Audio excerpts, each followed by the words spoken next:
Nagaan isiniifatu akkam jirtu kabajamtoota hordoftoota keenya. Sagantaan kun sagantaa fayyaa Dr. Koo jedhu karaa ETV Afaan Oromoo isin biraan ga'udha. Sagantaa kana keessattis dhimmoota fayyaa garaagaraa kaafnee kan waliin haasofnu kan irraa barattan ta'a jechuudha. Egaa sagantaa keenya guyyaa irraatiinis waa'ee dhibee xiinsammuu yookiin immoo fayyaa xiinsammuu irratti haasa'uudhaaf ogeessa xiinsammuu yookiin immoo ispeeshaalistii fayyaa xiinsammuu yookiin saayikaatirist kan ta'e Dr. Daani'eel wajjiniin dhiyaannee jirra. Dr. Daani'eel baga nagaan dhufte. Baga nagaan eegdanii waan carraa kana laattaniifis immoo baay'ee galatoomaan jedha. Ayyee galatoomi. Ogeessa fayyaa xiinsammuuti. Yeroo baay'ee waa'ee fayyaa xiinsammuutiin wal qabatee hawaasni ilaalcha garaagaraa qaba. Egaa akkuma beekamu sammuun keenya hoggana qaama keenyaati. Sammuun keenya to'ataa qaama keenyaati. Yeroo ammaa kana yoo ilaalles fayyaa xiinsammuu irratti baay'inaan xiyyeeffannaan guddaan kennamaa jiru kallattii hundumaa yoo ilaalle jechuudha. Akkuma dhaabbanni fayyaa addunyaa immoo jedhu fayyaa jechuun qaamaan sammuudhaan xiinsammuudhaan hafuuraan fayyaa ta'anii argamu jechuudha. Kana keessatti dhimmi fayyaa sammuu akka ijootti akka ka'ee jiru argina jechuudha. Egaa hawaasa keenya biratti wantoonni baratame keessaa tokko waa'ee dhibee sammuu yeroo jedhamu jechoota sana fayyadamuun natti ulfaatus maraatummaa jedhanii kan fudhatan jiru. Kana qofa nama uffata ofirraa baasee qullaasaa bakkee keessa deemu nama bakkee keessa deemee waan xuraa'aa funaanu yookiin karaarra ciisu dhibee sammuu qabaa jedhama. Mee haalumti dhibee sammuuyyuu hubannoon hawaasni keenya dhibee sana irratti qabu baay'ee gad bu'aadha jedhee yaada. Dhibeen sammuu maraatummaa yookiin immoo qullaa buusanii deemuu qofadha. Dhibeen sammuu sanarra baay'ee bal'aadha. Sunis qaamuma dhibee sammuuti. Garuu dhibeewwan sammuu keessaa baay'ee isa xiqqaadha. Parsantii 4 gadiidha sun. Dhibeewwan saayikoosis jedhamu walumatti qabaa. Amma mallattoo baratti caqastee baay'een isaanii saayikoosis warra jedhaman. Dhibeewwan akkana skizofreeniyaa, skizoaffektii, brief saayikoosis. Warra jedhaman warra self limiting ta'anis warra chronic ta'anis gaafa walitti idaanee ilaallu dhibeewwan sammuu keessaa parsantii 4 hin caalan. Dhibeewwan sammuu parsantii 96 ol kanaa alaa jechuudha. Kan hin beekamne hedduu jira 96 ol jechuudha. Kanaaf egaa ammana beekuunis hin tuffatamu. Kunis dhibee sammuuti. Garuu dhibeen sammuu kanarra bal'aadha. Gosaan I think gosa 350 olidha baay'inni dhibeewwan sammuu. Tarii dhibeewwan common mental disorders yookaan immoo dhibeewwan sammuu taraa jedhama afaan Oromootiin. Common mental disorders kan jedhaman jiru, severe mental disorders kan jedhaman jiru. Dhibeewwan sammuu gurguddoo fi dhibeewwan sammuu baratamoo hawaasa keenya dhaabbataa ta'an hawaasa biratti kan beekaman. Baratamaa jechuun beekaman ta'uu dhiisuu danda'a garuu baay'atan faffaca'iinsi isaanii bal'aadha jechuudha. Amma warri sila uummanni akka fagootti qullaa deemuu, kophaa haasa'uu, uffanni xuraa'uu sana gaafa ilaalanii dhibeen sammuu waan fagoo jiru. Safara gamaa malee qe'ee isaanii waan hin geenye kan nama biraa godhan ilaalu garuu dhibeen sammuu inni baay'een inni mana hunda keenyaa jiru common mental disorders warra jennu warra akka anxiety disorders dhiphuu sammuu yookaan gidiraa sammuu jechuu dandeenya oromiffatti barbaade dhiphina sammuu okay. Muddaa sammuus yeroo jedhan dhaga'ee beekaa muddaa sammuu ta'uu so muddaan sammuuyyuu gosa baay'ee qaba. Gaddabaa'uu kan daawwa'uu kan depression isa jedhan mukuu hamaa yookiin gaddabaa'uu tarii jechoonni kun waal ta'uu qabu si'a tokko dhukkuboota kana tarii uummata keessallee kan beekumsisaa facaasuu kan itti dadhabne jechootuma wal taa'uu dhabuu keenya ta'uu danda'a. So depression wantoota common mental disorder keessatti kan ramadamanidha. Dhibeewwan hirribaa wajjin wal qabatan dhibeewwan personality wajjin yookaan nameenya keenya wajjin wal qabatan wantoota kana common mental disorders jenna. Hawaasa keessatti faffaca'iinsi isaanii bal'aadha. baay'een isaanii gaafa rakkoo akkasii keessa darban akka rakkoo fayyaatti ilaalamanii yookaan namicha amma akka dhibaatti ilaaluu akka rakkoo amalaa qabutti ilaaluu yeroo baay'ee tajaajila fi gara manneen amantaa aadaa akkasii dhaquu tu jira malee akka fayyaatti rakkoo fayyaatti wantoota sana hubachuutu jira dhabuutu jira. Salphaamatti gaaffii keetiif deebii laachuuf garuu dhibeen sammuu isa hawaasni yaadu sanarra bal'aadha. Galatoomii mee seenaa tokko dhageenya walitti deebina.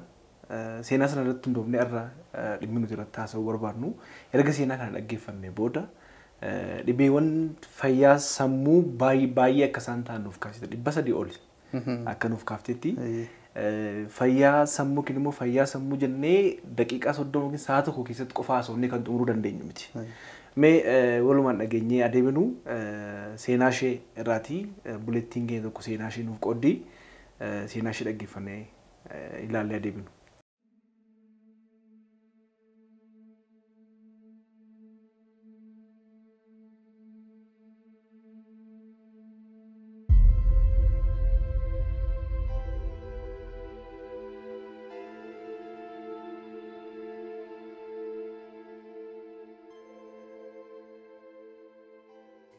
Laliseen jedhama. Asuma dachee laleeftuu Oromiyaa keessatti dhaladhee ganna 23 lakkoofsiseera. Baroota kana keessatti bu'aa bahii jireenyaa mucacoo abdii kutannaa fi ededa ba'uuf ulfaatu hedduu tarkaanfadheera. Tarkaanfiiwwan ani umurii kiyya kana keessatti rakkoolee namootaan injifachuuf taasise dargaggoota akka kootiif akkasumas namoota akka gorakoo wal fakkaataa qabaniif galaa abdii horachuu taati jedhee waan yaadeefin isiniif qooduuf jaalladhe. Daa'imummaa kootti yeroon barattu mana barnoota sadarkaa tokkoffaa turetti hiriyoota hedduun qaban ture. Hiriyoota waliin qayyabadhu, waliin taphadhu, waliin ba'ee waliin galu. Amalli koo yeroo sana ture namootaan salphaatti walii galuudha. Nama hin dubbanne iyyuu nan dubbachiisa. Hunda waliin kolfees taphadha. Amalli koo namaan walii galuu, nama waliin kolfee taphachuu, akkasumas nama waliin hojjechuu kun hundisaa yeroon barnoota sadarkaa olaanaa barattuu yuunivarsiitii waggaa lammaffaa eegale. Narraa godaane.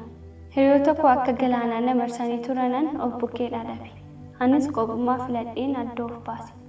Amalli koo keessummaa ta'ee haalaaf qurqabbii koo to'ate. Rakkoon kamiyyuu yoo na mudate namaaf qoodee furmaata rakkoo sanaa barbaadurra qophaa koo akka garaatti rakkachaa dhiibaa ooluun filadhe. Rakkooleen dhuunfaa kootii haafuutii rakkooleen maatii hiriyoota kootiif qoodee salphaatti furmaata argachuudhaa malu hunda isaan qofaa koo baachuu eegale. Amalli kiyya kun namiidhaa akka jiru beekuus sirreessuu hin dandeenye. Yaada sirrii sammuun koo naaf dhiyeessu baqadheen yaada badaa qilee rakkoo na seensisuuf dinqa sammuu kootti kenne.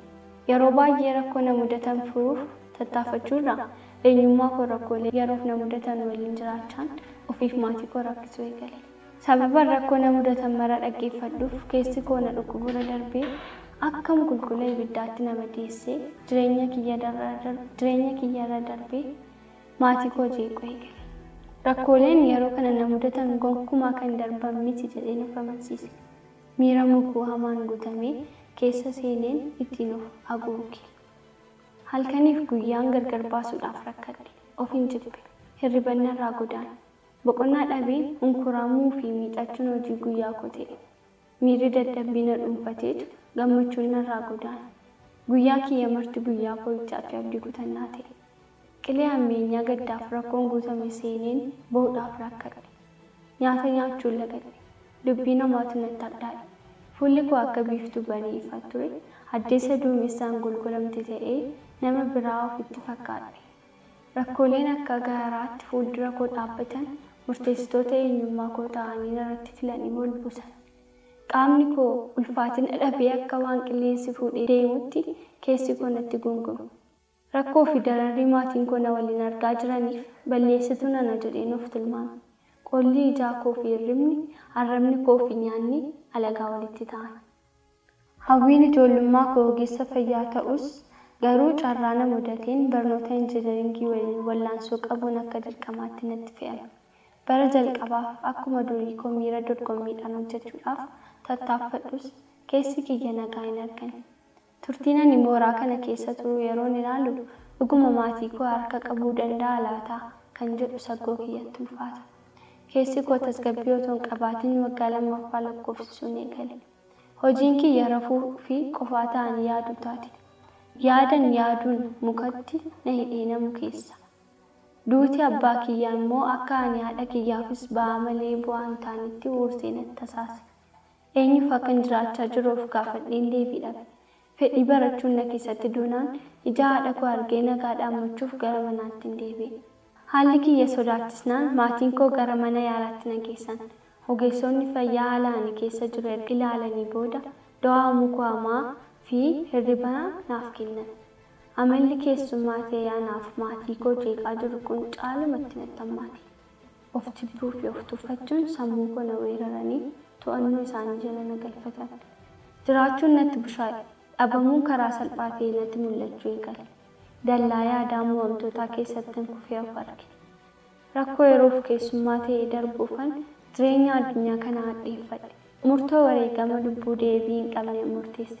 Kan maatiin koo akka agartuu ija isaaniitti na ilaalan ani karaa diinni koo illee naaf na hubine ofiif hawwa. Humna yaada sirrii yaadutu dirree sammuu kootti mo'amee yaadoleen fuggisoo fi badoo ta'an na weeraran. Gaarii fi gammachuun na dura jiru arguu dadhabee fuuldureen koo marti gurraacha'ee natti mul'ate. Galaana rakkoo keessatti dhidhimeen dhidhimaa ba'uu dadhabe. Eenyummaa koo isa sirrii waaroo salphinaa godheen eenyummaa rakkoon natti uffiseef harka kennee uffadhe. Kanaafan of dhabamsiisuuf filmaata jalqabaa godhadhe. Of dhabamsiisuun waan mararra salphaa ta'e natti ufime. Dawaan humnaa olii yookaan overdoosii ani fudhadhe akka ani yaade otoo hin taane miidhaa qaamaa fi qorqalbii narraan ga'us otoo nan ajjeesin hafe. Harmeen kiyya ija narraan buqqifanne iyyitee jennaan ollaan fiigee manatti duude. Ana of wallaalee humnaan bubbutanii gara mana yaalaatti na geessan. Jireenyi koo guutuun miira kufaatiitiin liqinfame. Fuuldurri koo natti golgolaa'ee akka allaattii koochoon cabdeetti lafaan yaadee ga'uu kan hin dandeenye fakkaatee natti mul'ate. Gargaarsii fi miixuu maatiin koo na waliin taasisan na jalaa dhokatee hammeenyummaa jireenyaa ifee natti mul'ate. Dawaa ogeessinaaf laatu arraba koo jala dhoksee baasee gatuutu daran rakkoo kiyya natti hadheesse. Akkuma ani dawaa suuta liqimsuu eegaleen miixuu deesseen kiyya na waliin rakkattutu isheef jecha fudhachuun akka narra jiru naaf galaa dhufe. Watwaannaa fi rakkinni maatii koo na waliin argaa jiran immoo rakkoo koo dhokfadhee akkan jiraadhuuf dhiibbaa narratti godhan. Lubbuun koo ishee afaan boollaarraa deebite wabii jireenyaa harmee kootii akka ta'e yeroo kana naaf gale. Dallaa rakkoo keessaa hulaa argadhee ba'uu baadhus harmee koo fi maatii koo gammachiisuuf fuula ifuun dirqama ture. Harmeen koo ala malee anis harmee malee akkan jiraachuun gammachuu hin qabne amma naaf galeera. Adeemsi ani rakkoo koo injifachuuf deemaa jiru kuni karaa sirrii akka hin taane garuu hubadheera. Ormi akkam bultee beekaa akka itti bule abbaatu beeka jedhama mitiire. Akkan itti jiru otoo hin beekuun akkan ta'uu hin dandeenye ta'uuf yaala. Rakkoo fi gidiraana gidirsaa jiru qooma kootti qabadheen maatii koo gammachiisuuf barnoota gara yuunivarsiitiitti imale. Turtii ji'a muraasaa booda rakkooleen ani bobbaa koo jalatti walitti qabaa ture wal nyaatiinsa gaggeessanii akka vulkaana dhuwan. Bilchina xiinsammuu yeroo rakkoo riqicha naaf ta'uu fi rakkoo keessaa ittiin boo ijaarrachuu dura mooraa rakkoo keessa iddoo ciisichaa tottolfadhee ciisuu filadheen ture. Har'a yeroo dallaa rakkoo keessatti galaanni narra dhangala'u kana eenyu na baasu ture. Gammachuun sobaa sossobbii warra koof jedhee akka meekaappii fuula keenya fuula kootti xaawwadhee yeroo isaa eeggatee achi buuteen isaa dhibe. Mallattooleen dhukkubaa koo kanaan duraa deebi'anii narratti wal ga'an. Ofii koon of jibbuu eegale. Midhaanii fi bishaan lagadheen addunyaa agabuu fi dhabsuutti of galche. Dadhabbiin qaamaa koo weeraree hirribni na lagate. Kophummaan mana narratti ijaarrate. Duwwummaan gurra kootti wace. Eenyummaa koo na labeen nama biraatii argame. Amma barnoota barachuun haafuutii ofii koo ofiin deemuu dadhabeen yeroo baay'ee lafatti kufeen namni na baatee na galchuu eegale. Silas muka kufeetti qottootu baay'ata jedhan. Anaa dhukkuba mukuu hamaatiin rakkatu dhukkubni biraa lafa na marsiisee na kuffisuu kokkee u'ee na qabate. Amma jireenyi natti golgolaa'e guyyaan naan suruure. Maatiin koo gammachuu fuula kootii ganamaa mul'ate guyyaa hin jirre sana akka fixiinsa ganamaatti fuula koo irra barbaadanii dhaban. Harmeen koo bakka ani ture dhuftee lubbuudhuma koo oolfachuuf na fudhattee gara maatiitti galte. Du'a marartee abbaa koo caalaa barnoota kiyya milkaa'uu dhabuun kufaatii bara baraaf natti fakkaatee qormaata jireenyaa keessa na galte. Dhukkubni kee mukaamaa jedhama jedhee eegale ogeessi yaalaa sammuu yeroo waa'ee koof dhukkuba koo dubbachuuf jedhu. Anis gorsaa fi qoricha ogeessi fayyaa naaf kenne seeraan itti fayyadamuun eegale. Turtii ji'oota muraasa booda hidhaa sammuu koo haguugee fi qorqalbii koo sakaalee kukkuteen tarkaanfachuu eegale. Eenyummaan koo gufuulee xixiqqoo daandii koo irra jiranii hin murteeffamu jedheen humna yaada sirriitti of hidhe.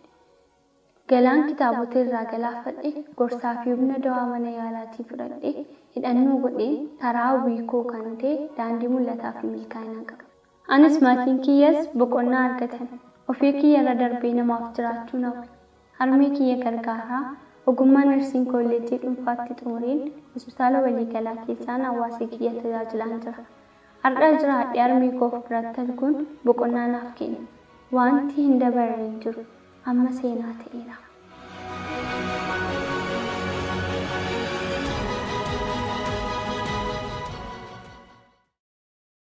Egaa Dooktar amma akkuma seenaa ishee dhaggeeffannee deebine seenaa ishee keessatti wantoota baay'ee chaalenjii baay'ee keessa akka dabarsite jalqaba nama akkamii akka turte dhumarratti immoo mallattoo addaa garaagaraa ofirratti akka arguu akka jalqabde akkuma amma dhageenye irra deebuun hin barbaachisu. Mucaan kuni seenaa kanaa keessa dabartee dhumarratti mana yaalaa deemtee illee yaalii akka isheen argattedha kan dhaggeeffannee yookiin immoo ilaallee deebine jechuudha. Mee seenaa lalisee kanarraa kaafne laliseen seenaa ishee nuuf ibsiteetti akka ogeessa fayyaa tokkotti rakkoon laliseen qabdu maali? Rakkoon isheen qabdu kun immoo maalidha? Maalirraa hanqee immoo dhufuu danda'a kan jedhu dhumarratti deebina. Mee seenaa kana gabaabsitee akkamitti ilaalta? Egaa seenaa baay'ee waan baay'ee nama barsiisudha. Laliseen nama ijoollummaa isheetii kaastee fincila adda addaa mo'achaa as geessedha. Dhuma isaa gaafa laallu wanti namatti tolu wanti mo'amne hin jiru waan jedhu ergaa kan dabarsudha. Keessattuu immoo ijoollummaatti haardishiippiin haalli rakkisaan ishee keessa dabarsite harka hin laanne jireenya ishee jijjiiruudhaaf waan gochuu irratti hojii ittiin beektu. Yeroo hundumaa kan dhamaatudha. Yeroo kam hundumaa kan fala barbaaddudha.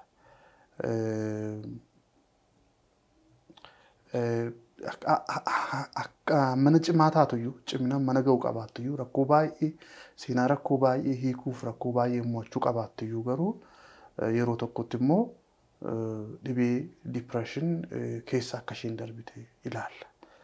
Kanarraa kan nuti hubannu dhibeen sammuu nama cimaa nama laafaan filatu jechuudha. Namni dhibee dhibamu nama waan laafina qabuuf waan dadhabaa ta'eef waan dhibaa ta'eef akka hin taane seenaan ishee nutti agarsiisa. Hammam jabaataan iyyuu hammam wanti nuti kana dura mirkaneessine hedduun jiraatu iyyuu cimina qabaannu iyyuu akkuma busaan nu qabatu akkuma utaalloon nu qabatu akkuma dhiibbaan dhiigaa nu qabatu dhibeen sammuun eenyuunu akka inni qabachuu danda'u nutti agarsiisa. Garuu tarii isheen poointii tokkotti akka isheen dipireesdi taatu akka isheen gaddabbooftu kan akka isheen dawwooftu wanni ga'ee taphate waan baay'eedha jedhee yaada. Tokkoffaa haalumti guddisishee haala isheen itti fudhatamummaa argatte jaallatamummaa mirkaneeffatte wantoota xiinsammuu ishee miidhan irraa haala eegame keessatti ta'uu dhabuun ishee tarii ilaalcha ishee yookaan koognishinii ishee ilaalcha isheen ofiif qabdu ilaalcha isheen fuulduraaf qabdu ilaalcha isheen addunyaaf qabdu bocuu irratti ga'ee mataa isaa taphateera jedhee yaada. Dhibee gadda baa'uu kana gara fuulduraa dhufuuf tarii dhakaa bu'uuraa kaa'eera jedhee yaada. Egaa mucaan kun rakkoo tokko ishee mudatu furaa rakkoo tokko mudatu furaa rakkoo tokko mudatu furaa rakkoon tokko rakkoo biraatti ishee simataa gaafa poointii tokko geessu yerootti humna ittiin wallaansuu qabdu dhabdee harka laatu tokko argina. Yaa wanta kana saayikolojistoonni learned helplessness jedhu. Rakkoowwan adda addaa jireenya kee keessatti si mudata iyyaalta rakkoo biraa si mudata iyyaalta rakkoo kan biraa si mudata iyyaalta garuu ati hammam rakkoo furtuyyuu rakkoon rakkoo wajji wal jijjiiramee jireenyi kee achi hiiku. Yeroo akka sanaa yaalii gochuun kee carraaquun kee akka bu'aa hin qabne sitti dhaga'ameeti. Rakkoon kamuu gaafa dhufu callistee ilaaluu jalqabdaa jechuudha. Yeroo akka sanaa steetii sana learned helplessness jedhu psychologically. Namni sadarkaa sanarra jiru faayatu gochuudha abbisa jechuudha. Yeroo sana waanuma xiqqootu si kuffisa. Gara depressionii si seensisa jechuudha. So kanaaf rakkoon baay'een maal jedhu namoonni tokko tokko maal jedhu waa'ee dhibee sammuu irratti namni kamtiyyuu sadarkaa ta'e tokkotti depressed ta'uu yookaan depressionii keessa seenuu danda'a. Garuu stressiin anaan depressed ta'uudhaaf na barbaachisuuf stressiin nama biraa immoo barbaachisu dooziin isaa adda adda ta'uu danda'a. Amman dandamadhu namni lammaffaa dandamachuu dhiisuu danda'a malee poointii ta'e tokko irratti hundi keenya iyyuu sadarkaa gaddabbaa yookaan dawwaa'uu keessa seenuu akka dandeenyu kan agarsiisudha.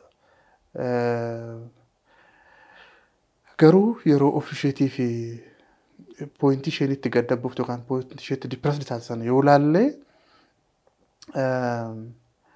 gammachuu dhabuu, hirribni ishee jeeqamuu, fedhiin nyaataa jijjiiramuu, giidoo dhabuu, xiqqoomatti laamsha'uu, akka nama hojii guddaa hojjetee dhaan ishee mudhukuu, of ceepha'uu, of xiqqeessuu, akka nama gatii hin qabneetti of laaluu, abdii kutachuu, waa'ee du'aa yaaduu jalqabuu, sana booda immoo karoorfatanii gara waa'ee of ajjeesuufis yaalii gochuu sana akkasumas immoo yaadaan yaadii faffaca'uurraan kan ka'e waa dagachuu jalqabuu, waan haaraa barachuu dadhabuu, barumsa isheetti gadi bu'uu jalqabu. Wantoonni suni mallattoowwan depressionii jechuu dandeenya. Mallattoowwan kana keessaa yoo xiqqaate 5 isaanii 7 nama tokkorra yoo jiraate depressionii keessa seeneera jechuudha namichi kun. Jiraachuu simptomoota kanaa qofa miti. Simptomoonni kun jiraachuun nama tokko yoo eelche yookaan distress yoo godhe yookaan immoo functionality isaa yookaan dandeettii dhimma baasuu isaa yoo inni danquu jalqabe. Dhimma baasuu jechuun ofiif kunuunsa gochuu danda'u, hojii hojjechuu danda'u, barachuu danda'u, hawaasummaa raawwachuu danda'u kan dhimma baastummaa nama tokkoo kan functionality nama tokkoo jechuu dandeenya. So mallattoowwan kun keessaa yoo xiqqaate 5 isaanii 7 jiraatanii jiraachuu isaanii qofa miti. Yoo distress nu godhan yookaan nu eelchan jecha koo baay'ee eelaa jechuun hojii dandeettii oomishtummaa keenyaa yookiin hojii eeluun distressii ma qofa. Okay. Internally wanti kun na eelcha jetta miti gaafa. Okay. Yeah. Eeluu yookaan distressed ta'uu functionalitiin jeeqamu. Egaa akkuma seenaa ishee rabachuudhaaf yaallee irrattis akkuma tamman nuuf ibsiteetti waa'ee dhibee depressionii kana maal akka ta'e dubbatteetta. Mee depressioniin yookiin immoo gaddabaa'uu namaa kuni mallattoo akkamii namarratti agarsiisa? Namni dhibee kanaan qabame, namni depressioniidhaan qabame seenaa ishee irratti wanta baay'ee argineerra. Mee mallattoon inni jireenya isaa irratti arguu danda'u yookiin ofirratti arguu danda'u yookiin namni biraa irratti arguu danda'u mallattoo akkamiiti? Okay. Mallattoowwan yeroo nuti gaddaboofnu kan yeroo depressed taanu nurratti mul'atan bakka sadiitti qoonni ilaaluu dandeenya. Kan xiinsammuu, kan biological yookaan xiinlubbuu jedhu bakka tokko tokkotti fi hawaasummaa jennee ilaaluu dandeenya. Kan xiinlubbuu kan biological symptom irraa yoo jalqabne hirribni jeeqamuu Yeroo baay'ee hirribni yeroo depression irratti jeeqamu dhibeewwan sammuu hundumtuu hirriba ni jeequ. Garuu kan depressionii kan adda godhu yeroo baay'ee dafanii dammaquudha. Hirriba diippitee irraa kanidha. Dafanii dammaqee. Gosni jeeqamsa hirribaa kamtu jiraachuu danda'a. Rafuu dadhabuun jiraachuu danda'a. Addaan ciccituun jiraachuu danda'a. Dafanii dammaquun jiraachuu danda'a. Terminaal insomniyaa jedhama. Yeroo baay'ee depressioniin enerjiis dhowwata miti. Kanaaf yaaduun barbaaddu jechuun barbaaddu daftee dhattee rafta. Kanaaf daftee dammaqxa. Terminaal insomniyaa yookaan dafanii dammaquun yeroo baay'ee sa'aatii dur yeroo nagaa rafnurraa sa'aatii 2 fi sanaa ol hanqisanii dammaqu jechuudha. That is technical. Ganama sa'a 2tti kaayyooti 12ffaatti 11ffaatti ka'uu danda'a. Kan dur sa'aatii 12tti ka'u sa'aatii 10 hirriba fixuu jalqaba jechuudha. So gosni jeeqama hirribaa kamuu jiraachuu danda'a. Typically garuu kan depressionii isa akkasiiti. Namoota muraasa irratti immoo hirribni baay'achuu immoo danda'a. Mallattoowwan xiinlubbuun inni lammaffaan appetite yookaan fedhii nyaataa. Fedhii nyaataa xiqqaachuudha. Baay'ee isaanii irratti fedhii nyaataa ni xiqqaata. Sanuma wajjin wal qabatees kiiloo baay'ee qannasu. Ulfaatinni qaama isaanii hir'ata. Ni xiqqaata. Ulfaatinni qaama isaanii xiqqaata ni huqqatu. Namoota muraasa irratti fedhii nyaataa dabaluu fi ulfaatinni isaanii dabaluus danda'a. Sun hiika mataa isaa qaba. So inni sadaffaan giidoo dhabuu yookaan anniisaa dhabuu. Humna dhabuu sunis mallattoowwan xiinlubbuu depressionii wajjin wal qabatan keessaa caljetee akka namaa hojii guddaa hojjete ituu humaan godhin humna dhabuun sun biological symptom kan biraadha. Inni kan biraa harkifatu yookaan immoo retarded si'aayina duraa dhabuu. Si'aayina duraa dhabuu gaafa haasofnus gaafa deemnus gaafa hawwannus si'aayina dur qabnu dhabuu. Namoota muraasa irratti dabaluus danda'a. Gaafa dabaluu agitation jenna. Gaafa xiqqaatu retardation jenna. Inni kan biraa shamarran irratti laguun jeeqamu. Yeroo baay'ee laguun dhufuu dida. Inni kan biraa saala lammanuu irratti mul'achuu danda'a. Fedhiin saalqunnamtii bada. Tasa dhabama yookaan xiqqaata.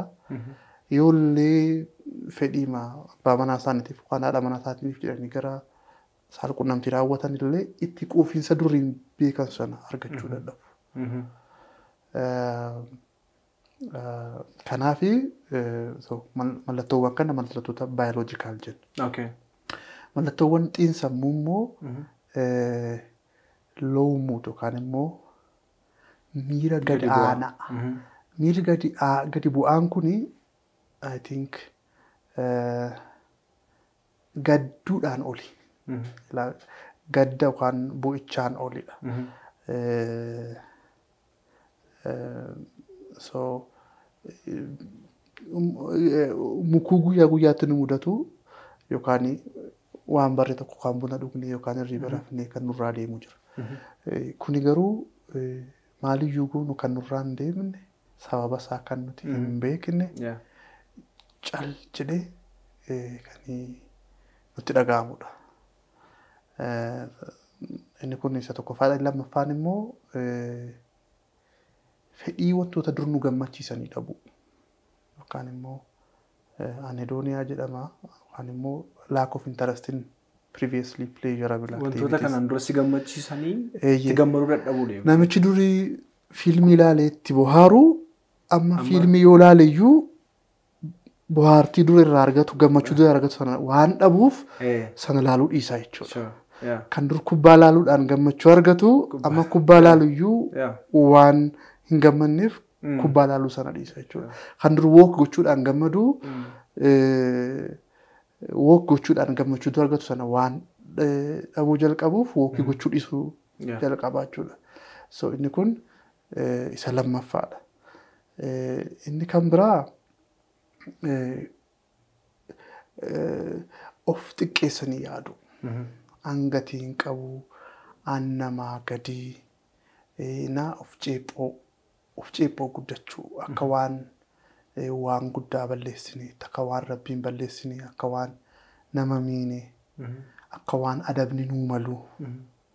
Yeroo baay'ee bilbilanii faa nama dhiifama gaafachuu baay'isuu gaafa haala kana keessa seenan waanuma balleessaa jedhamee lakkaa'amni xiqqoo tokko balleessaa gaafachuu rabbiin biratti qalbii diddiirrannaa baay'isuu hammam diddiirratan illee waan dhiifameef isaaniif fakkaachuu dhiisuu kanaaf of ceepha'uu guddaa of koomachuu of xiqqeessuu akka nama gatii hin qabnetti of laaluu sunis miira mallattoo xiinsammuu diipireeshinii wajjin wal qabateedha. Inni kan biraa abdii kutannaadha. Gaafa waa'ee jireenyaa ilaalan waan dukkanaa waan abdii hin qabne qofa keessa ta'uudha. Mallattoon xiinsammuu inni kan biraa yaada sassaabbachuu dadhabu. Gaafa waa dhaggeeffatan, gaafa waa dubbisan concentration yookaan yaada sassaabbachuu dadhabu. Yeroo baay'ee namni keenya waan xiyyeeffannaa concentration egaa attentioniin concentrationii yoo lamaan attentioniin point focus gochuudha sana maintain gochuun concentrationiidha so xiyyeeffannoo itti fufsiinsaan qabaachuu dhabu namni dubbisu yoo ta'e salphaatti ofirratti beeka uummanni keenya baay'een garuu dubbisu waan ta'eef akka jirritti himatan yeroo baay'ee waan dagadhaa siin jedhu. Rakkoo attentionii waan dagadhaa jedhu maani waa yaadachuudhaaf sammuun keenya waa galmeessuu qaba. Waa galmeessuu irratti immoo concentrationiin baay'ee barbaachisaa waan ta'eef waan dagadhaadha yeroo baay'ee kan jirri nu qabaasanii. Inni kan biraa kaka'umsa dhabu. Waa yaadanii yaaduu jalqabuuf rakkatu. Inni kunis mallattoo isa kan biraadha. Mallattoowwan kun mallattoowwan xiinsammuu gaddabbaa yookaan diipireeshinii yookaan dawwaa jechuu dandeenya. Gareen mallattoowwan dawwaa'uu inni kan biraa social symptoms yookaan immoo mallattoowwan hawaasummaa jechuu dandeenya. Isaan kuni tokkoffaa qulqullina ofii kan dur ofiif of eeggannaa goonu duriirraa hir'achuu. Kan dur mataa keenya sirreeffannee uffata keenya filannee waan dibachuu qabnu dibannee of gatu sana dhiisnee of gatanii haalatu akka durii miti faanuun jedhan kun social symptom depression keessaa isa tokkodha. Inni lammaffaa hariiroo dur qabnu keessaa hafuu jalqabu. Yeroo baay'ee waan of xiqqeessinee of yaannuuf gaafa gaddabbaa keessa ta'e ani hundaqee maalan fayyadaaf yaannan kaasu umaa bishaaniin kaasu jennee waan yaannuuf keessaa of hambisuu jalqabna keessaa of hanqisuu jalqabna. Kanaaf socially withdraw goona jechuudha. Namni baay'een namarraa adda of baasuu danda'a sababa adda addaatiif dhibeewwan adda addaa keessatti. Fakkeenyaaf dhibee namoonni social phobia qabani yoo naqee hanqaana sodaa hawaasummaa namoonni qaban jedhanii hafuu danda'u. Warri dhibee skizofreeniyaa yookaan dhibee saayikoosii qabanii namoonni sun namiidhu jedhanii irraa hafuu danda'u. Namoonni dhibee gaddabbaa yookaan dhibee diipireeshinii qaban garuu yeroo baay'ee sababni jirri of moggeessan yookaan nama keessaa hafuu jalqaban waan naqee maalani da'a maalani tirrisaa andurumayyuu gatii hin qabu. Gaarummaa isaanii naa wajjin dabarsu malee maalan isaanii fidaa waan jedhaniif keessaa of moggeessuu jalqabu.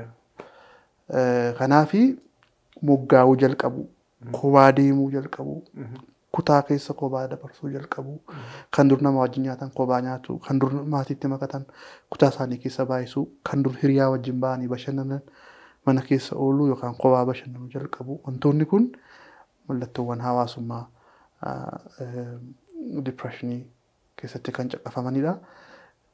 Tarii dabalata hariiroo isaanii namni dur naga qabeessa ta'e nama wajjin wal loluu jalqabu. Irritability shamarran hin boo'u yeroo baay'ee. Dhiironni immoo irritable ta'u. Irritability kana afaan Oromootiin gara lixaatti jinaa'u jecha jinaa'u jedhu jeetta. Jinnaa. Gara Harargeetti jinaa'u jedhu gara ba'aa jinaa'u jechuun waama xiqqoo waanuma bishaaniin kaasnee naaruu jechuudha. Jiitanaa'u sin jedhama. Waama xiqqootti mufachuu waama xiqqootti dafanii aaruu akka waan jiruuf sanarraa kan ka'e nama wajjin walitti bu'uu baay'isu. Kan durii haadha manaasaa wajjinii walii galee jiraatu amma meeshaa dhiituu jalqaba. Ittoo keessaa gaafa soogiddi hir'atu gaafachuu dhiisee minaan darbachuu kan dhiisee ba'uu. Ijoolleen kan sagalee isaanii jeeqan ijoollee tasgabbiidhaan taphachaa taphadhaa jechuurra dhaqanii kabaluu rukutu wantoota kana tarii social symptoms of depression jechuu dandeenya. Namoonni nu dhaggeeffatan mallattoo as keessaa tokko yookaan lama waan dhagaaniif qofa dhibeen kun akka isaan irra jiru yaaduu hin qaban. Mallattoowwan kun tokko yookaan lama yeroo muraasaaf hunduma keenya irratti kan mudachuu danda'anidha. Namni tokko dhibee depressionii qaba jechuudhaaf mallattoowwan amma caqasne kana keessaa yoo xiqqaate 5 isaanii walitti fufiinsaan torban lamaaf. Torban lamaan sana keessatti guyyaatti sa'aa baay'ee torbanitti guyyoota irra caalaa walitti aansee torban lamaaf namni tokko yoo rakkoo isa mudate mallattoowwan depressionii irratti mul'ateera jechuudha. Mallattoowwan kana dabalata jiraachuun mallattoowwan kana jijjiirama fiduu qaba namicha irratti. Tokkoffaa namicha yookaan distress gochuu yookaan eelchuu yoo isa eelcheera ta'e yookaan immoo oomishtummaa isaa gadi buuseera yoo ta'e yookaan immoo hariiroo hawaasummaa isaa jeeqeera yoo ta'e yookaan immoo dandeettii ofiif kunuunsa gochuu isa dhowwateera yoo ta'e namni tokko dhibee depressionii keessa seeneera jechuun ilaaluu dandeenya. Asirratti oomishtummaa yeroo jennu haala kamiin ibsuu dandeenya hawaasaaf? Fakkeenyaaf ammaan oomishtummaa jechuun maal jechuudha? Bifa kamiin ibsuu dandeenya? Fakkeenyaaf namni hojii wayii jalqabee hojjechaa ture. Hojii sana addaan kutamoo wanta jalqabaa gochaa ture dhiise jechuudha. Egaa oomishtummaan isaa dhiibbaa irratti dhufeera jechuun oomishtummaa isaatti gadi bu'uu ta'uu danda'a. Guutummaan guutuutti dhiisuu ta'uu danda'a. Hojii hojjechaa ture. Hojiin isaa liistiroo ta'uu danda'a, qonna ta'uu danda'a, nagada ta'uu danda'a, barataa ta'uu danda'a. Hojiin bobba'e kamirrattiyyuu namni safartummaa isaa waan ittiin of safaruu qaba jedhee ilaala yaada.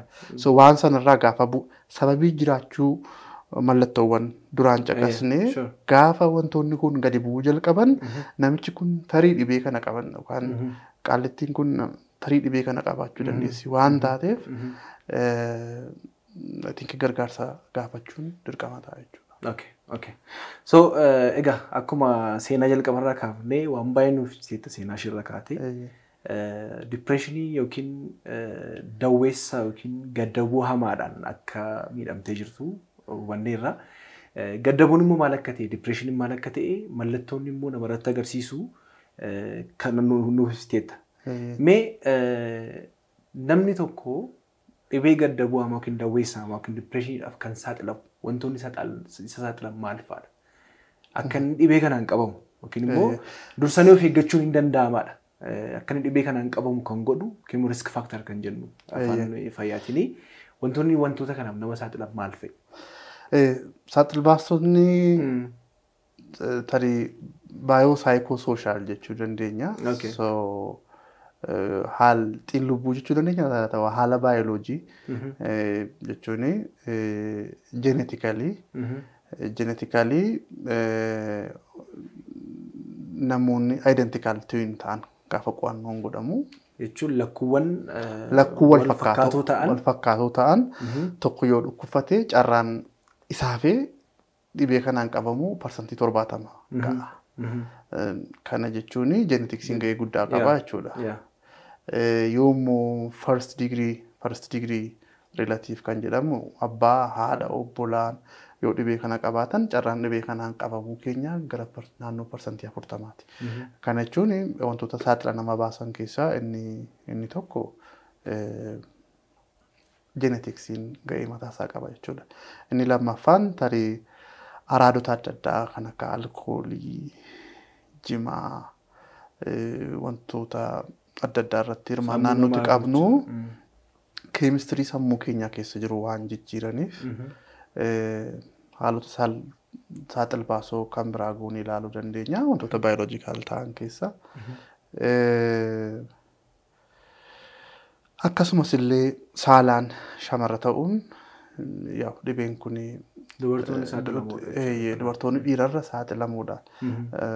Si'a tokko tokko maaliif isa jedhu epidemiolojistoonni tarii hormoonii shamarran irratti jiru ga'ee mataasaa qabaata jedhaniiti tilmaamu. Kan biraas tarii addunyaan kun addunyaa dhiiraa turte yeroo baay'ee haalli baay'een dhiiraaf akka olaantummaa dhiiraa amma hin jiru.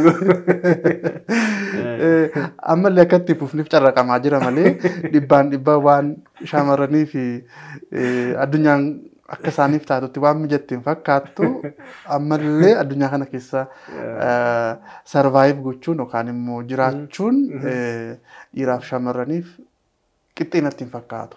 Ammayyuu dhiirarra shamarran baay'ee investi gochuu baay'ee carraaquu baay'ee dhamootu irraa eegama. Tarii haardishiippii addunyaa dhiiraa keessa jiraachuu kanatu moora isaan saaxilee laata kana. Tarii kunis gahee taphachuu danda'a. Kan biraa umriidha. Umriin gaafa dabalaa deemu dipireeshiniin probabilitiin isaa dabalaatti deema. Battala umriin dabalaa deemu. Keessattuu waggaa 40 ol gaafa dabalaa deemu. Ammallee umrii 16 hanga 24 keessattis dargaggoota irrattis dabalaa jira. Sababni isaa sababuma faca'insi araadota adda addaa addunyaa irratti wal qabateeti. Yeroo baay'ee umrii gaafa dabalaa deemu dipireeshiniin dabaluusaa wantoota adda addaa wajjin wal qabsiifama. Fakkeenyaaf gaafa umriin keenya dabalaa deemu fleksibilitiin keenya xiqqaa taate adeema. Wantoota nu mudatan nama mudata jedhanii simatanii salphisanii bira darbuu dandeettiin keenya xiqqaataa deema jechuudha. Kanaaf wanti dhufu hunduu salphaamatti nu cabsuuf humna argataa jechuudha. Inni kan biraa existential issues wantoota existential issue wal jedhamantu jiru fakkeenyaaf existential issue hubachuudhaaf salphisuudhaaf akka kanatti yaadna. Amma umurii dargaggummaa kanatti nan baradheen hojii argadheen fuudhaa nan dhalchaa caakuun guddisaa heerumsiisaa jechaa waan baay'ee karoorraa du'a fagoorra keenya. Du'i waan hin jirre jedhee kan godhee yaadu jira. Naannoo waggaa 65 baratti barumsa fixxeettaa hojii qabatteettaa fuuteettaa ijoollee keetti jetteettaa waajjira keetii ritaardi taatee baateettaa mee of laali. Wantoonni karoorfatte hunduu dhumaniiru. Gaafa ijoollee kee gorsuuf jettu abbaayyee inni sanbara keessaniiti jedhu. Waajjirri ati sichi dulloomteetta jedhee ritaayir godha yookiin immoo sichi sin barbaadu nama biraan bakka si buuseera. Miidiyaan hunduu waa'ee fooyya'insa dhaloota haaraa malee hiriyoonni ati dur wajjin bohaartu inni kaan dhukkufatee manatti hafeera inni kaan du'ee gaggeeffameera. Gaafa laaltu fuuldura kee seeramoonii tokko qofa ta'a. Du'aaf. So haala sana keessatti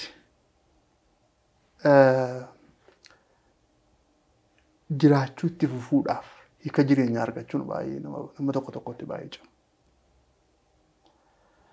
Yeroo sana salphaamatti gara gaddabbaa'uutti yookaan gara dawwaa'uutti kufuu dandeenya. Saaxil baastoota xiinsammuu muraasa itti ida'uudhaaf namoonni personaalitiin isaanii yookaan namoonni isaanii of xiqqeessuu gadi of xiqqeessan yookaan low self esteem warri qaban jarri kun warra kaan irra tarii dhibee gaddabbaa'uutiif saaxil bahuudha. Akkasumas immoo stressii yookaan immoo muddaa jireenyaa dandeettiin dandamachuu isaanii namoonni xiqqaa ta'e kanaaf irra saaxila bahuu saaxilba'oo ta'uu danda'u. Akkasumas immoo namoonni ijoollummaa isaaniitti haala rakkisoo adda addaa haala isaan ilaalcha haalli rakkisaan keessa namoonni darban haalli rakkisaan isaan keessa darban ilaalcha isaanii bifa hin malleen yoo boceera ta'e negatiivli distorti godheera yoo ta'e yookaan immoo ijaarama yaada isaanii cognition jedhama afaan ingiliffaatiin ijaarama yaada isaanii yoo inni negatiivli affect godheera ta'e kanaaf hangatiin qabu an xinnoodha an akka nama kaanii miti jedhee ilaalchuuf xiqqeessee ilaalu. Addunyaan kun addunyaa naga qabeettii miti addunyaa namni itti gargaaramu miti jedhanii akka isaan waa'ee addunyaa negatiivli akka isaan ijaarsa yaada isaanii negatiivli bocan waa'ee fuuldura isaaniis dukkaneessanii akka yaadan yoo godheera ta'e haalonni akka kanaa namoota gaddabbaa'uudhaaf moor saaxila baasu akkasumas immoo ijoollummaatti arrabsoo hin mallee ceephoo hamaa naannoo mana barumsaatti ijoollee yeroo xiqqummaa isaanii keessa darban ijoolleen ijoollummaatti dirqisiisamanii gudeedaman fiizikaalii ijoolleen reebamaa guddatan fi maatii wal jeequ keessatti ijoolleen guddatan ijaarsi yaada isaanii bifa hin malleen carraan bocamuusaa guddaadha. Kanaaf dhibee gaddabbaa'uu kanaaf irra saaxilbaa'uudha. Tole guddaa galatoomii egaa wantoonni dhibee gaddabaa'uu yookiin dawee saamaa kana yookiin dipireeshinii nu saaxilan maal akka ta'e bal'inaan ibsiteetta. Jalqaba irratti waan tokko kaaftee turte baay'inaan namoota umuriin isaanii deeme irratti yookiin immoo waggaa 40 irratti akka mul'atu kaaftee garuu immoo dargaggoota irratti illee ni mul'ataadha. Mee dargaggoota wal qabatee egaa mana yaalaattis kanaan duras wanta argee dargaggoota umuriin isaanii 20 keessa jiran yookiin 10 keessa jiran seenaa lalisee irraas akka hubanne laliseen dargaggeettiidha. Mee dargaggoonni irra caalaatti immoo yeroo ammaa kana maaliif dargaggoonni utubaa biyya tokkooti. Dargaggoonni akka isaan dhibee kanaaf saaxilaman kan godhu irra caalaatti maal jettee yaadda? Egaa haala biyya keenya keessa jiru maaltu jijjiiramoota kana fidee maaf namni irraa gara dhukkubaatti akka ce'u godhaa jira wanti jedhamu yaa gaaffii saayinsawaadha gaaffii qorannoodhaan deebii argachuu qabudha. Garuu wantoota biyya biraatti qoratamanii beekaman irraa ka'uudhaan tarii kana ta'uu danda'a wantoota jedhamu tokko caqasuu hin danda'a. Inni tokkoffaan faffaca'iinsa araadaa garuu malee dargaggoota keessatti dhowwaa tokko malee baay'ee shaakalatamuun tarii ga'ee qabaa jedhee yaada. Inni lammaffaan hiika dhabuu yookaan immoo hiikoo jireenyaa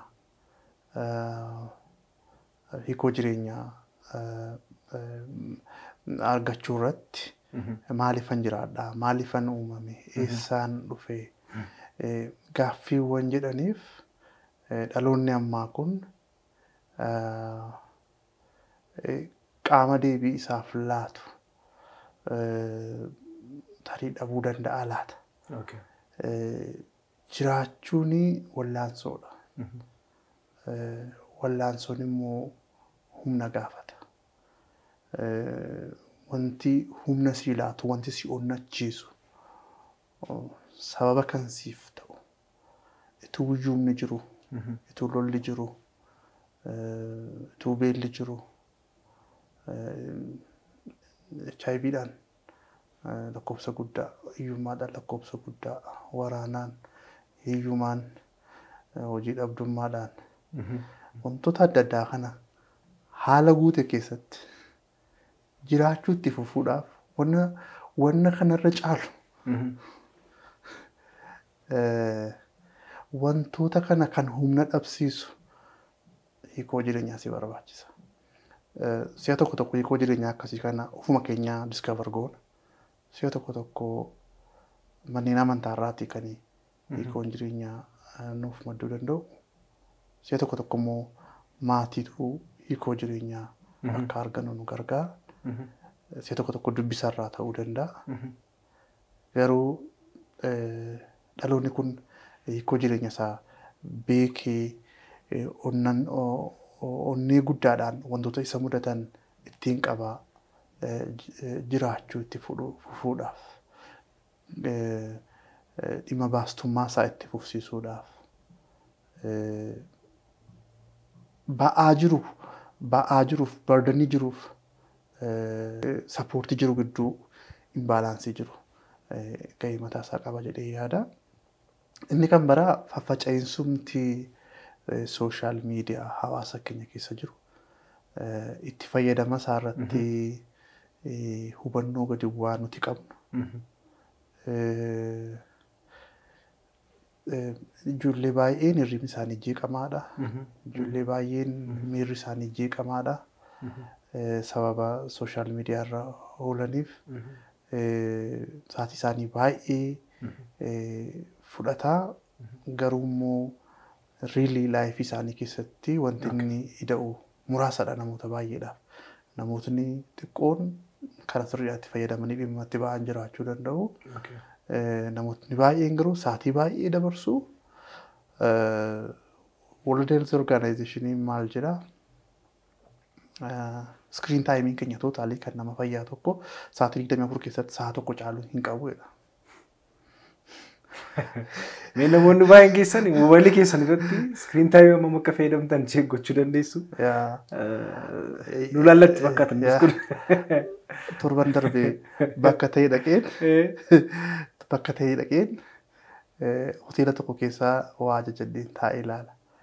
Abbaa lamatu bitaaf mirgaan ijoollee isaanii bashannansiisuu fidan natti fakkaata. Guyyaa sanbata duraati. Ijoolleedhaaf bargariin dhiyaateera, shaayiin dhiyaateera. Ijoollee tokko ijoollee lamadha, tokko ijoollee sadii bashannansiisa. Ofii isaaniitii garuu bilbila irra jiru. Bashannanaaf fuudhanii ba'an. Namoota gurguddoodha. Ofii isaaniitii bilbila irra jiru. Ijoolleen shaayii fixanii bargarii fixanii abbaa wajjin konneekti gochuudhaaf ittiin taphachuudhaaf carraa ofirraa itti seetu bilbilatti deebi'a. Ammam ijoollee isaatiif illee amma yeroo laannetti jechuudha. Nama guddaa ammana ga'u wanti ammana miidhe kun yaa dargaggoota keenya irratti dhiibbaa guddaa fidaa jira. Yeroo keenya baay'ee isatu fudhata. Kanaaf kun immoo jireenya keenya keessatti tarii dhiibbaa fidaa jira jedheen shakka. Kun wanta qoratamuu qabudha. Inni kan biraa haalli addunyaa. Haalli addunyaa COVID keessa kan nuti kan darbine, economic crisis addunyaan keessa jirtu, waraanni addunyaa dinagdee ikonomii dinagdee addunyaa jeeqaa jiru. Lookaalis immoo bakka bakkatti jeequmsi adda addaa jiru ga'ee mataa isaanii taphata. Hawaasummaan hariiroon hawaasummaa laafaa deemuun waltumsuurra waliin dorgomuu waliin dhaabachuurra kophaa dursanii bahuudhaaf carraaqiin godhamu hawaasa keenya keessatti caccabiinsa hawaasummaa fidaati jira. Kanaaf tarii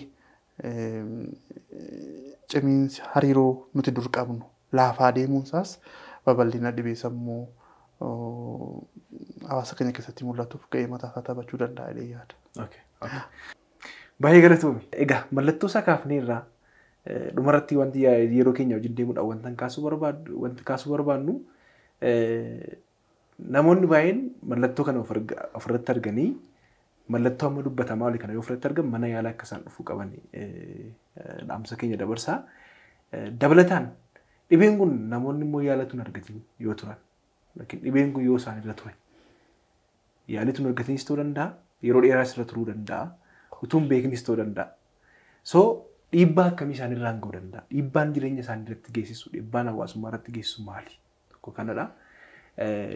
Dhumarratti immoo namoonni dhibee kana qaban yommuu mana yaalaa dhufanitti yaaliin kennamuuf yaalii akkamiiti? Yaalii akkamiitu mana yaalaatti yoo fakkeenyaaf namoonni hedduun dhukkubsattoonni hedduun si bira dhufu namoota dhibee kanaan qabaman hedduu isaanii argiteetta. Yeroo mana yaalaa dhufanitti yaaliin isaaniif kennamu maal fakkaata? Maal immoo gochuu qabu kan jedhu gabaabsitee yaada akka nuuf kennitu barbaade. Okay. Isa jalqabaarraa eegaluudhaaf komplikeeshiniin yookaan immoo yoo yaalamin ture miidhaa maalii fiduu danda'a kan jedhu isa salphaarraa kaasne hariiroo dur qabnu dhabuu, hojii dur qabnu dhabuu, bultiin keenya diigamuu, biizinasiin keenya yookaan immoo hojii keenya itti fufsiisuu dadhabuu, kanaaf hojii irraa ari'amuu dandeenya, bultiin keenya diigamuu danda'a, biizinasiin keenya kasaaruu danda'a. Kanarra immoo darbee ofiif kunuunsi keenya waan xiqqaatuuf akkasumas immoo yeroo dipireeshinii baayoloojikaalii immuunitii keenya waan gadi bu'uuf dhibeewwan qaamaa waan xiqqaanuuf dhibeewwan adda addaatiif saaxilamuu dhumarra immoo deemee of ajjeesuu yookaan lubbuu ofii dabarsuun illee waan nu mudachuu danda'udha. Namoota of ajjeesan keessaa parsantii 80 ol sababni jiru of ajjeesaniif sababa dhibee kanaati. Sababa dhibee dipireeshinii yookiin mukaa homaa. Sababa dhibee kanaati. Kanaaf wanta dhiibbaa guddaa qabudha jechuudha. Maal gochuu qabna nama dhibee kana qabuu fi mana yaalaa yoo dhaqee yaalii akkamii argataa isa jettee na gaafatteef jalqaba mana yaalaa dhaquudhaan dura hawaasa keessatti nama dhibee akkasii qabu nama jijjiirama akkasii irratti argitan yeroo baay'ee itti siqanii dhaggeeffachuun baay'ee gaariidha. Yeroo kennuufiin yeroo baay'ee alaala dhaabannee namatti murra. Gammachuun dhabeen akka rakkootti ilaalamu hawaasa keenya keessatti akka waan leegizhariitti akka waan qanani'aa jirtu wayii. Yoo dhana koona ho'isee mataa na buwwaafate jette namni siinaa. Yoo gammachuun dhabee riiba malee hin bulee yoo itti garuu namni baay'ee xiyyeeffannaa sii laatu. Kanaaf jalqaba namoota mallattoowwan akkasii arginu itti siqnee deebii gaaffiiwwan isaan kaasaniif baay'ee deebii kennuu yaaluun qabnu. Jesti garuu dhaggeeffachuun baay'ee gaariidha. Waan kana gootee fi waan kana hin goonee fi ituu kana gootee jedhanii gorsa baay'isuun yeroo baay'ee jajmentaal poozishinii keessa akka waan namichi waan gooneef dhukkubfatee namichatti murteessuudha. Kanaaf jalqaba namichumaa wajjin konneekti gochuu yeroo kennuu fi dhaggeeffachuu akka inni ofiif kunuunsa qabaatu jajjabeessuun baay'ee gaariidha. Akka hirriba ga'aa argatu, akka nyaata ga'aa nyaatu, akka wantoota dura maleeffate kan isa gargaaru waliin wook gochuuf baay'ee akka inni mataa sirreeffatu, baatee akka isheen mataa sirreeffattu. Jajjabeessuun baay'ee gaariidha. Yeroo baay'ee maatii baay'een ijoollee isaanii yookaan miseensa maatii isaanii gara yaala sammuu si geessa jechuu akka arrabsootti ilaalu. Kanaaf natti mufattii laata? Natti mufataa laata yoon sammuun kee yaalamuu qaba jedhee sodaa jedhuun yeroo baay'ee ituu wal sodaatanii rakkoo biraa keessa seenanii yeroo maatii gaabbuu baay'eetu naqunnama. Kanaaf yeroo namoota akkasii arginu meeshaan kamtuu gaafa miidhamuun suphama. Qaamni kamtuu gaafa dhukkubfatu hin yaalama waan ta'eef namoota rakkoo akkasii irratti argan akka isaan mana yaalaa dhaqanii gargaarsa argatan kakaasuun baay'ee waan jajjabeeffamudha. Maal ta'aatu dhaqxee ogeessa mari'achiisne. jedhanii jajjabeessuun baay'ee gaariidha. So sammuunis akkuma garaachaa akkuma onnee qaama keenyadhaan dhukkubfataa mana yaalaa dhaqanii sakatta'amanii ogeessaan gargaarsa argatanii wantoota parsantii 80 hanga 90 yaaliidhaan fayyuudha dhibeen dipireeshinii. Kanaaf kana beekuudhaan hamilee toruu jajjabeessuu fi akka jarri yaalii argatan kakaasuun baay'ee gaariidha. Mana yaalaa gaafa dhaqanii filannoowwan jiranii sadarkaa gadi aanaa yoo ta'e sadarkaa gadabbaa'uun sadarkaa gadi aanaan jira, giddu galeessi jira, ol ka'aan jira. Yoo gadi aanaa ta'e yeroo baay'ee gorsaan wantootuma afaaniin wantootni gargaaramuu danda'an jira. Yeroo baay'ee garuu qoricha fayyadamuun dirqama nutti ta'a. Sanarras immoo yoo darbee yaaliiwwan adda addaa kan akka ECT fa'aa jedhaman jira. So yaalii effektiif ta'e yaalii quubsaa kan nama fayyisuu danda'u ga'aa qabna yeroo kanatti. Sababa dhibee kanaa namni ituu yaalii hin argatin du'uu hin qabu. Kanaaf wal jajjabeessuu qabna. Namoonni yaalii argachuudhaaf akka isaan kaka'an harka wal qabuun baay'ee barbaachisaadha. Yeroo akka sila dubbanne namoonni kun dandeettiin of gargaaruu isaanii, dandeettiin ofiif kaka'umsa fudhatanii dhaqanii yaalamuu isaanii gadi bu'aa waan ta'eef dhibeemtuu humna sana waan isaan dhabsiisuuf abdii kutannaan sun yaaliitti illee akka abdii kutatan waan isaan godhuuf akka isaan dhaqanii mana yaalaatti galmaa'anii yaalii jalqabanii qoricha argatan illee amma isaan duukaa deemuun haala sana mijeessuu keessatti isaan gargaaruun waan maatii hundarraa eegamudha. Yeroo baay'ee hawaasa keenya keessatti nyaatti inni guddi hojii qabdi maal qabdi kunoo an akkasiin gochaafii jira maal dhabdi akkas taate jedha namni yeroo baay'ee. Dipireeshiniin waan waa dhabneef kan nu mudatu miti. Ituu wanti hunduu guutee jiru dhibee nu mudachuu danda'udha. Kanaaf gatii hojii dhabdee fi gatii hiyyoomtee fi gatii hiriyaa ishee wajjin gargar baatee fi gatii isheen akkas taateef jedhanii miira namaatu xiqqeessuu baatanii yeroo baay'ee dhibee kana kan fidu wantoota baay'eetu walitti daamee fida waan ta'eef sana hubatee yaaluun ga'ee ogeessaati. Nuti garuu gargaaruudhaaf namoota akkasii bira dhaabachuun akka hawaasaatti wanna gorfamudha.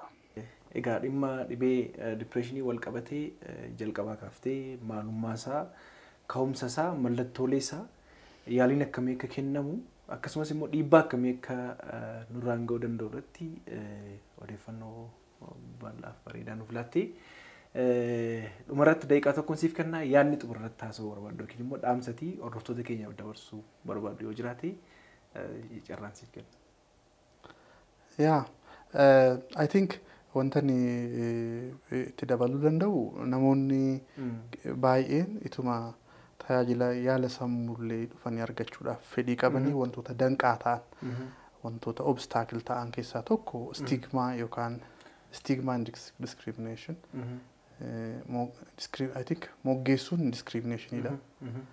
Stigmaan ilaalcha gadi bu'aa waa'ee dhibee sammuu qabnu hawaasa keessatti jijjiiruun baay'ee barbaachisaadha. Namoonni dhibee sammuu qaban laafoo miti. Namoonni dhibee sammuu qaban akkuma keenya nama mirga guutuu qabanidha.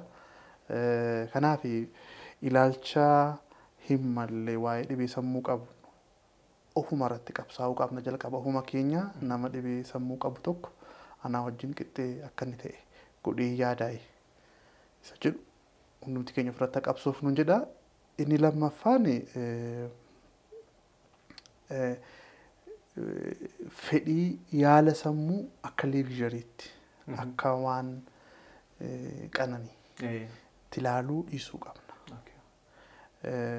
Isa kana hawaasa keessatti sirreeffannee jedha. Inni kan biraa I think sadarkaa mootummaatti sadarkaa inni ijootti wantoonni godhamuu qabanii uummata keenya amma dammaqee yaalii barbaadaa jiruuf dhaabbileen tajaajila kennan baay'ee muraasa ogeessonni jiran baay'ee muraasa piroodaaktiin yookaan immoo qorichoonni kanaaf dhiyaatan dhiyeessiin baay'ee muraasa kanarraa kan ka'ee warri danqaa kan hunda cabsanii gara mana yaalaa dhufan illee tajaajila quubsaa argachuudhaaf yeroo isaan rakkatan argina. Kanaaf walirraa ciccitiinsa tajaajila yaala sammuu akka biyyaatti mul'atu irratti qaamonni isaan laallatan hunduu wanta gochuu danda'an akka godhan ergaa koo dabarsuun barbaada.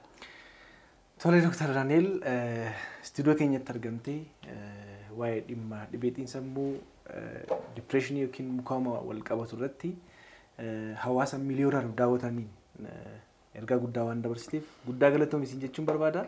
Fayyaa ta'e. Isinillee fayyaa argadhaa. Galatoomii. Egaa hin kabajamtoota hordoftoota keenyaa turtii nuti Dr. Daani'el ispeeshaalistii yaala dhibee sammuu wajjin hin goone kana fakkaata jechuudha. Turtii keenya keessattis barumsa guddaa akka barattan abdii guddaan qaba. Torban sagantaa biraatiin hanga walitti deemnutti nagaan tura.